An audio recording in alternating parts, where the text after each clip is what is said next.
We interrupt your regularly scheduled programming.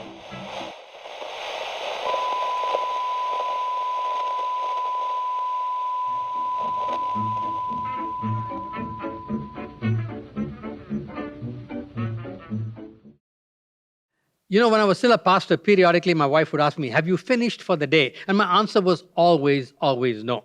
There was always another email to respond to, another phone call I could make, another book that I could read, another I could take off from my to-do list. I woke up every morning to the relentless pressure of the to-do list. It was snapping at my heels. Now that I'm retired, the relentlessness is gone, but the items on my reminder apps still seem to continue to get overdue and get longer at the same time. Your situation is probably not all that different. One might think that in these COVID-inspired shutdown days, we have lots more time, and some people do. But many of you, for example, who have school-age children at home all of a sudden, are probably busier than you were before. And while working from home has saved some people huge blocks of time, I've heard from other people working from home that they are busier and the expectations from their bosses are even higher. Now, once all this stuff gets back to new normal, whatever that is, you're going to go back, many of you, into that relentless world of work where bottom-line driven bosses are going to expect more and more in less and less time for you and have you available all the time. One man called this the tyranny of the urgent. Now, what suffers is relationships. We find ourselves getting angry at people who delay us at the checkout counter at the grocery store. We get irritated when bank lines don't move as fast as we can. Cashiers at checkout counters, I'm told in some cases, automatically have their number of keystrokes a minute recorded, which means that discourages any kind of conversation at all. And intimacy building type of relationships take a backseat completely if they happen at all. Why? Because someone is whispering in your ear. Relationships take time, and you don't have time. There's things to do. Now, what is true in the horizontal level is also true in the vertical level. The Evangelical Alliance Church in America did a survey, and they asked this question: which Bible character do you identify with the most? The surprising answer was Martha, busy Martha. Now, for some of you who may not be familiar with that story, Luke, one of the biographers of Jesus, tells it. Here's what it sounds like. As Jesus and the disciples continued on their way to Jerusalem, they came to a village where a woman named Martha welcomed them into her home. Her sister Mary sat at the Lord's feet listening to what he taught. But Martha was worrying over the big dinner she was preparing. She came to Jesus and said, "Lord, doesn't it seem unfair to you that my sister just sits here while I do all the work? Tell her to come and help me." But the Lord said to her, "My dear Martha, you are so upset over all these details. There's really only one thing being worth concerned about. Mary has discovered it, and I won't take it away from her." Sir, the survey said that she was selected almost 3 times more than her contemplative sister Mary, indicating that busy lifestyles are a widespread feature of contemporary discipleship. Which brings us to this final message of this 3-part series on prayer. The approach that we've been taking in all of this is that we will pray more when prayer ceases to be just something that we believe in, and it becomes increasingly a value because of some convictions that are driven deeper and deeper into our lives. 2 weeks ago, we learned the first conviction that life is war. This rescues us from that peacetime mentality that leads to a life that is disengaged in any way from the mission or the cause of Christ. Last week, we looked at the conviction that apart from Jesus, we can do nothing. This delivers us from that bondage of self-sufficiency, the flesh, as we called it. Today, we want to talk about this third conviction, that the eternal God is Lord of time, who touches and transforms us in time. The eternal God is Lord of time, who touches and transforms us in time, thus dealing with the tyranny of the urgent. The anchor text for us is found in Psalm 90. The Psalms, if you remember, are part of Israel's worship manual. Let me read a few verses. "Lord, through all generations, you've been our home. Before the mountains were created, before you made the earth and the world, you are God, without beginning or end. For you 1,000 years are as yesterday. They are like a few hours. 70 years are given to us. Some may even reach 80. But even the best of these years are filled with pain and trouble. Soon they disappear and we are gone. Teach us to make the most of our time so that we may grow in wisdom." The contrast here is between the brevity of our lives and God's eternality. And this particular attribute of God, his eternality, means that God is outside of time. In fact, time itself was part of creation. Matter, space, and time were all part of creation. Genesis 1 begins that way. In the beginning, God created the heavens and the earth. Of course, we didn't understand that until Einstein produced the mathematical basis for it in his theory of relativity.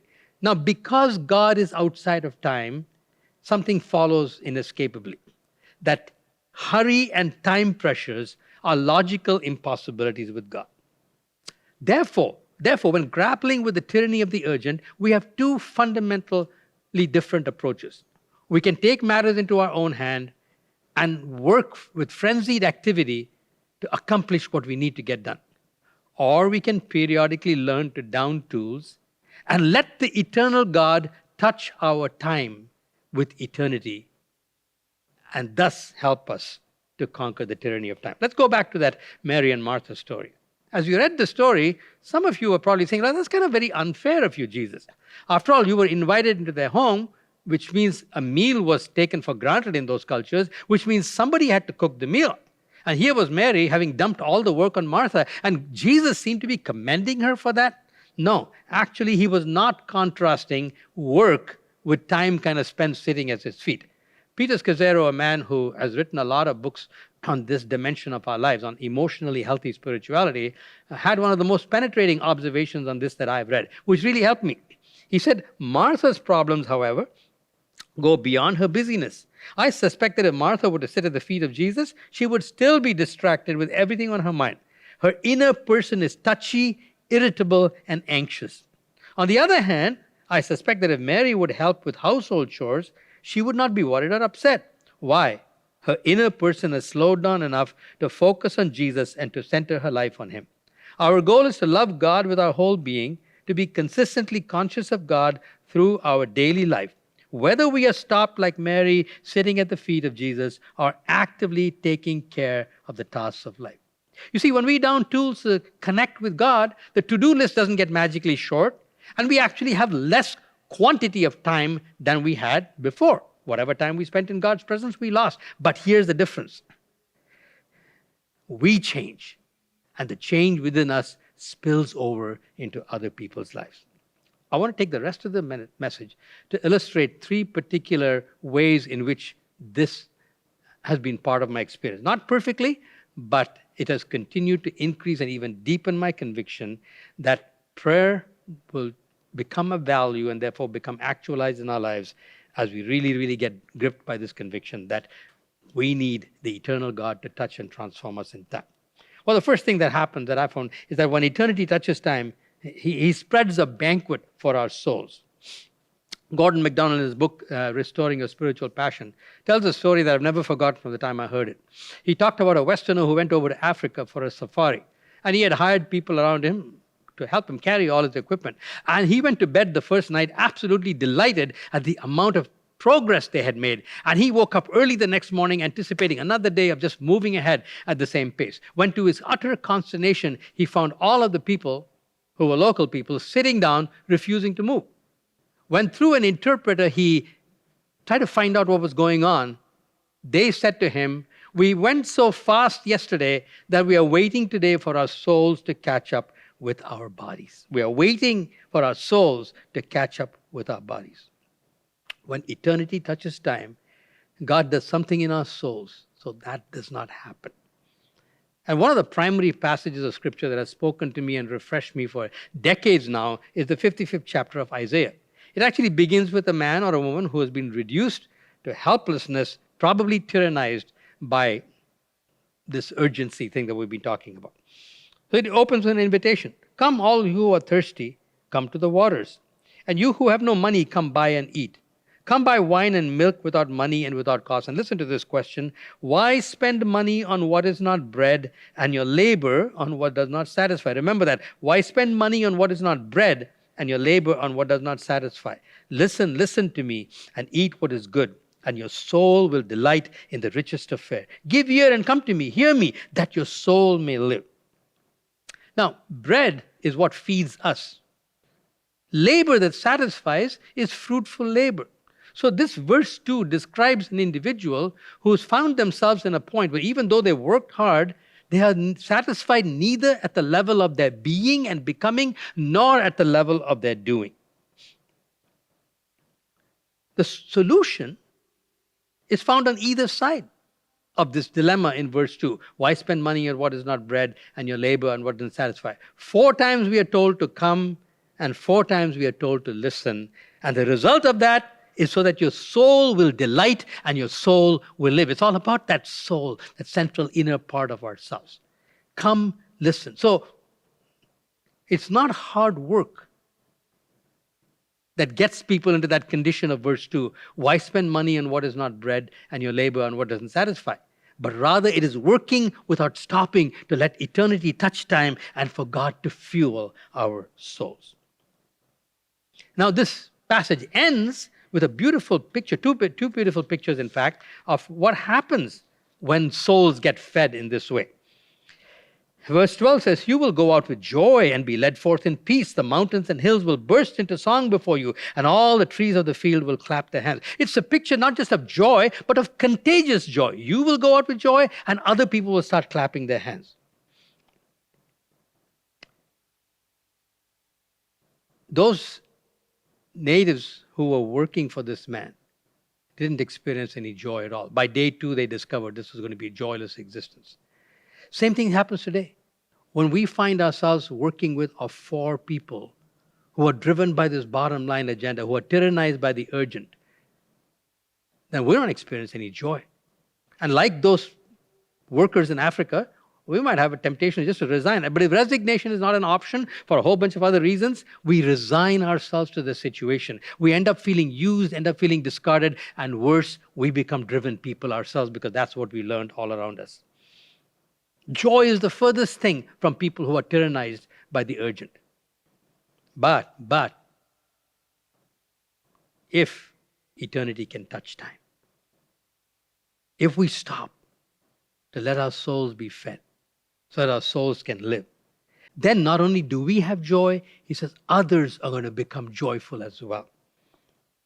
Then he goes on to say, not only is the joy contagious, the joy is also transformational. Verse 13 is another beautiful metaphor of transformation.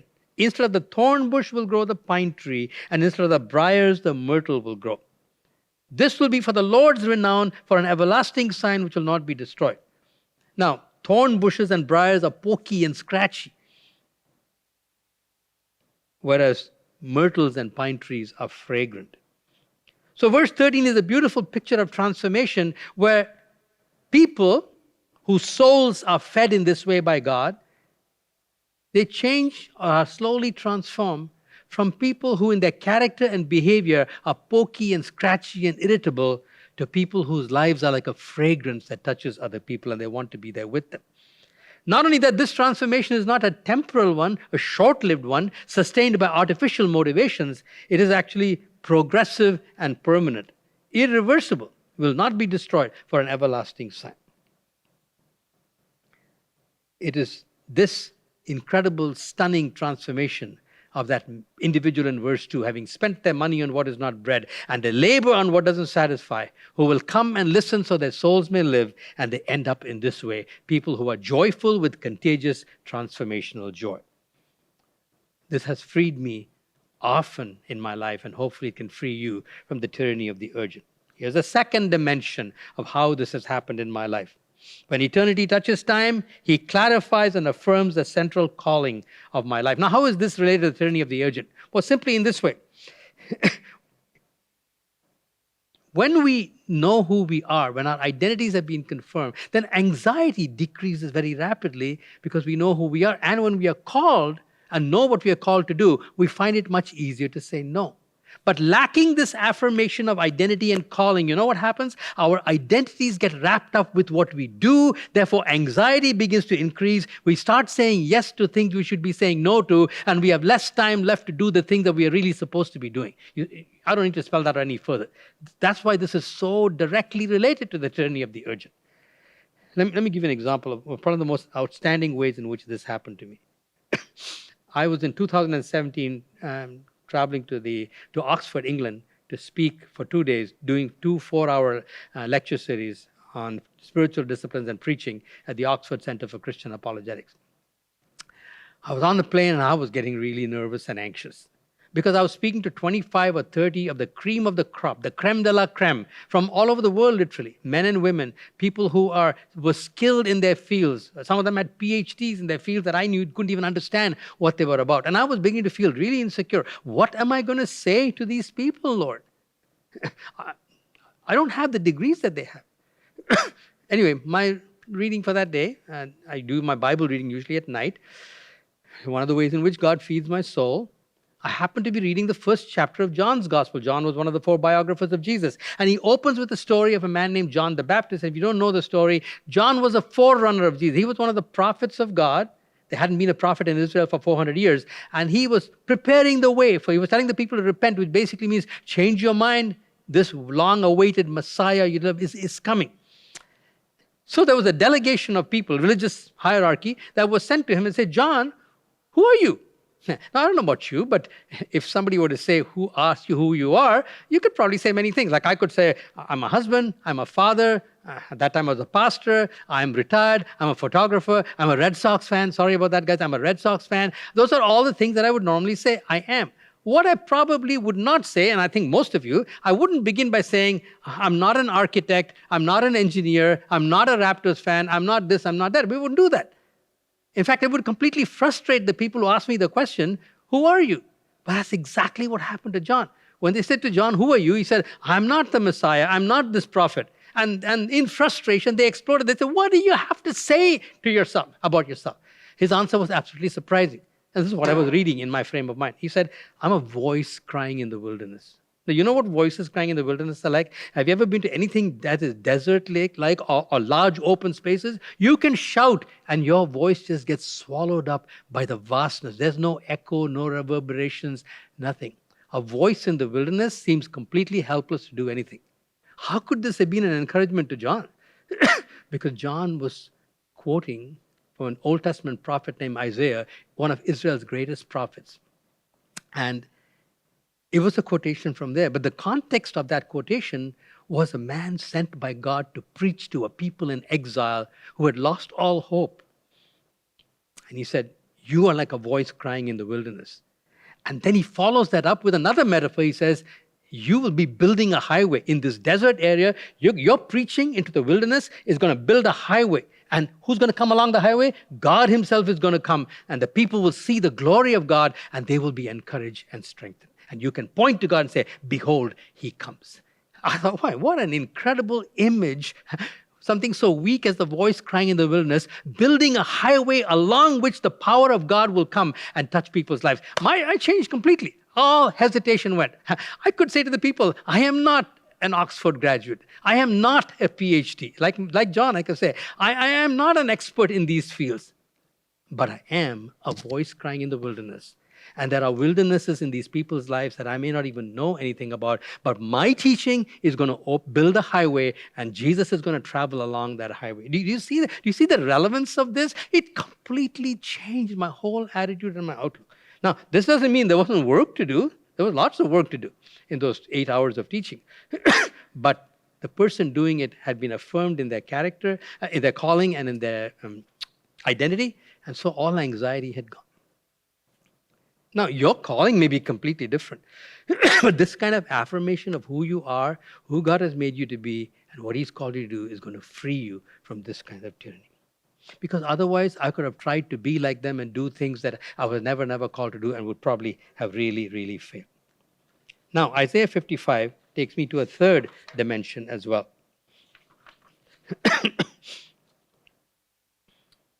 My thoughts are completely different from yours, says the Lord, and my ways are far beyond anything you could imagine. For just as the heavens are higher than the earth, so are my ways higher than your ways and my thoughts higher than your thoughts.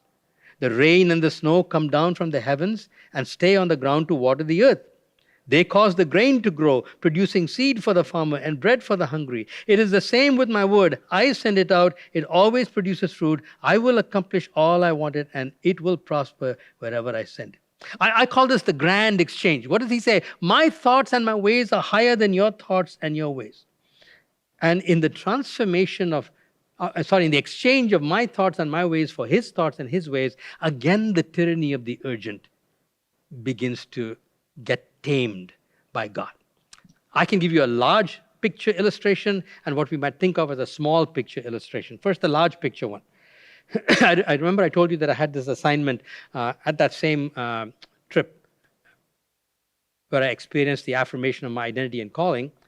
I was doing a 4-hour lecture series on preaching. Now, I had been preaching for 36 years, but I had never actually been asked to teach a 4-hour course on preaching. However, because I had 6 months in which to get this ready, for the first 4 of those 6 months, I really wasn't studying. It wasn't even on the front burner, as it were, of my prayer time. But as I would walk and pray or study about other matters that were on the forefront of my mind, thoughts would come, or verses of scripture that I'd be reading. That's oh, that would be a good thing to include in that talk. That would be a good thing to include in that talk. And I would fish out my iPhone, and I would just dictate into the memo app whatever touched my mind. And that's what I did. Now, when 2 months were left, I actually sat down with my big blank sheet of paper. But you know what? How many voice memos I had? I had 89 voice memos. As I slowly went through those 89 voice memos, out of that came not a 4-hour course, not a 6-hour course, because I taught a 6-hour course subsequently, but I still had material unfinished. And I hadn't cracked a book for it. He was slowly exchanging his thoughts and his ways for my thoughts and my ways. It's probably the biggest illustration of that has happened in my life. And I can tell you many, many times when God has miraculously, it would seem like shortened the period of time required. Now, as I said, there was lots of time, lots of work in those 2 months to organize, to collate, to prepare lecture notes, but nowhere near the amount of time I would have needed and probably been tyrannized by if I was starting with a complete blank slate. But 89 memos over 4 months had far more than I needed, what God wanted me to do. Now, you might say, well, just a minute, is this only for all these people who are doing all these big things like preaching and teaching overseas and here? No. Let me tell you how it can happen to a Mary Martha situation. In our pastoral life, especially in the earlier years, we used to have hospitality probably 2-3 nights a month, Friday nights usually. Sham and I would invite about 8, 10, 12, up to 16 people from the church over to our home for dinner. Now, Sham loved to do this. Hospitality is the number one gift. But it still involved a lot of work. And so Fridays was always a really busy day for her. And I would take some time off and get home earlier to help with the cleaning and stuff. And clean up afterwards, of course. But she did most of the work. So Friday mornings, the to-do list grew. And there was a relentless pressure. But one particular time on a Friday when we were going to be having people over, on the Thursday night, I had been sharing some of these thoughts on the conquering of the tyranny of the urgent with my small group, or a discipleship group, actually it was. And so the next morning when Sham got up and was pressured by all the things I had to do, she remembered what we had learned the previous night. So she said, no, I'm not rushing there. I'm going to take my normal, quiet, unhurried time with God. She did, and when I came home in the evening, she said, honey, you'll never believe what happened. While I was ironing the tablecloth, she said, a whole new way of preparing today's dish popped into my mind. And it cut short the time so much that I actually got everything finished 45 minutes earlier. It's not just for preachers. It's for people cooking a meal to have people over to their home. The tyranny of the urgent is tamed as we do these 3 things. So, like Mary, will you choose the better thing? Will you sit at his feet and let the eternal God spread a banquet for your souls, affirm the identity and calling, and exchange his thoughts and his ways for yours? Can I say that again? Sit at his feet often enough to let the eternal a banquet for your souls, affirm the identity, your identity and calling, and exchange his thoughts and his ways for yours. Okay, as I wrap up this series, thank you so much for the privilege of being able to share this with you. I want to just very quickly give you something very specific to follow up on. Some of you are probably saying, okay, Pastor, for these 3 weeks, yes, I am deepening my conviction that life is war. I am deepening my conviction that apart from Jesus, I can do nothing. I am deepening my conviction that the tyranny of time is in fact going to be solved by letting the eternal God touch me. But when I finally get down to pray, I always have trouble. I run out of words to say, and so I either get silent and my mind wanders everywhere, or I start babbling and meaninglessly repeating stuff. How do I bring delight into the discipline? of prayer? Now, that's a big, big question, okay? And actually, if I had a fourth week, I'd be speaking to you about a fourth conviction. The fourth conviction being that God speaks to us and we can speak back to him, and in that dialogue, we are transformed. But I will provide a link to one of the sermons, and you can just listen to that sometime. But here's what I'd like you to do for this week. Set aside 2 blocks of time. Choose whichever works for you in your schedule. Set aside 2 blocks of time and listen. Listen to today's message, and you might want to listen to the one where I will provide you a link. And as you listen, stop whenever something lands with impact or power. You're impressed, you say, aha, whatever, however, you're reacting. Stop, don't just make notes. Stop and respond accordingly. What would you say if Jesus was on the other side of the table, like I asked you last week, saying that to you, whatever it was? He is, and you can respond. You might want to praise him if it was something about his character that was revealed. You might want to confess if some shortcoming in your own life was brought to mind by something that you heard. Just confess and ask for forgiveness. You might be filled with thanksgiving as you begin to be struck by all that God has done for you. You might be, hopefully you're thrilled with thanksgiving that there is an eternal God who conquers the tyranny of the urgent. Maybe it's a petition. Maybe you say, Jesus, I need this from you. By all means, ask for him.